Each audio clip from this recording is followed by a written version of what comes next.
امام احمد بن حنبل رحمۃ اللہ علیہ کہیں سفر میں تھے، رات پڑ گئی، رات تو مسجد میں عشاء پڑھی تو سوچا کہ رات یہاں مسجد میں گزار لوں۔ مسجد والوں نے کہا بھی ہم نے مسجد بند کرنی ہے، سب باہر نکل جائیں۔ انہوں نے کہا بھی میں مسافر آدمی ہوں، رات گزارنی ہے۔ اپنا تعارف نہیں کروایا میں کون ہوں۔ انہوں نے کہا نہیں جی یہاں اجازت نہیں ہے۔ تو ایک آدمی وہ تندور پہ روٹی بناتا تھا، پکاتا تھا، تو اس نے دیکھا کہ کوئی بزرگ آدمی ہے، انہوں نے کہا آپ میرے ساتھ چلیں، میرے ساتھ رہیں آپ۔ وہ ساتھ لے گیا۔ اب اس کا چونکہ تندور کا کام آٹا گوندھ رہا ہے، استغفر اللہ استغفر اللہ استغفر اللہ، روٹی پکا رہا ہے، استغفر اللہ استغفر اللہ، اٹھ رہا ہے، بیٹھ رہا ہے، استغفر اللہ استغفار کی کثرت کر رہا ہے۔ اب امام صاحب بڑے حیران ہوئے کہ یہ بڑا عجیب آدمی ہے، بہت استغفار کر رہا ہے، اس کی زبان پہ استغفار ہی استغفار۔ اس سے پوچھا بھائی یہ تم نے استغفار بہت کیا، کیا اس کے کیا فائدے دیکھے؟ انہوں نے کہا جی میرے بڑے مسائل تھے، جب سے میں نے استغفار کی کثرت شروع کی ہے اللہ نے میرے مسئلے حل کر دیے، اور میں جو مسئلہ آتا ہے اللہ سے مانگتا ہوں اللہ میرا مسئلہ حل کر دیتا ہے، میری دعائیں قبول ہوتی ہیں۔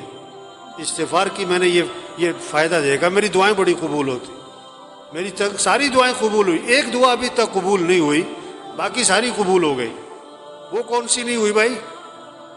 کہ میں نے نام سنا ہے کوئی امام احمد بن حنبل، بڑے اللہ والے، کوئی بزرگ آدمی ہیں، میں نے اللہ سے دعا مانگی کہ اللہ میری کبھی ان سے زیارت ملاقات تو کروا دے، میں ان کی زیارت کرنا چاہتا ہوں، یہ میں نے دعا مانگی، یہ ابھی تک قبول نہیں ہوئی، باقی ساری قبول ہو گئی ہیں۔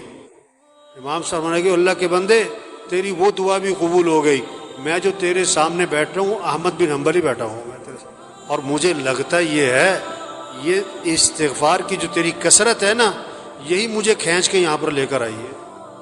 ایک صحابی نکلے اور زور سے کہہ رہے ہیں واہ ذنوبا واہ ذنوبا، ہائے میرے گناہ، ہائے میرے گناہ، میں تو ہلاک ہو گیا۔ آپ نے فرمایا کیا ہوا؟ کہ حضور میرے سے گناہ بہت ہو گئے، میں تو مارا گیا۔ آپ نے فرمایا کہو اللہم ان مغفرتک اوسع من ذنوبی ورحمتک ارجى عندی من عملی، اے اللہ بے شک میرے گناہ بہت زیادہ ہیں لیکن تیری جو مغفرت ہے نا وہ میرے گناہوں سے بھی زیادہ وسیع ہے، اور مجھے اپنے عمل کا کوئی آسرا نہیں، مجھے تو تیری رحمت ہی کا آسرا ہے۔ فرمایا پھر کہو اللہم ان مغفرتک اوسع من ذنوبی ورحمتک ارجى عندی من عملی، میں پھر کہو اللہم ان مغفرتک اوسع من ذنوبی ورحمتک ارجى عندی من عملی۔ 3 دفعہ ان سے یہ دعا پڑھوائی اور میں جاؤ اللہ نے تمہارے سارے گناہ معاف کر دی۔ کلکم خطاؤون وخیر الخطائین التوابون، حضور صلی اللہ علیہ وسلم نے فرمایا تم سب کے سب خطا کار ہو اور بہترین خطا کار وہ ہیں جو اللہ سے معافی مانگیں۔ فقلت استغفروا ربکم انہ کان غفارا يرسل السماء عليكم مدرارا ويمددكم بأموال وبنين ويجعل لكم جنات ويجعل لكم أنهارا۔ استغفار کرو تو کیا ہوگا؟ ایک تو اللہ گناہ معاف کر دیں گے، اور پھر اللہ بارشیں دیں گے، اور اللہ تمہاری مدد کریں گے، مال بھی دیں گے، مال اولاد بھی دیں گے، بیٹے دیں گے، اور اللہ نہروں میں برکت دیں گے، باغات میں برکت دیں گے۔ یہ اللہ کے وعدے ہیں۔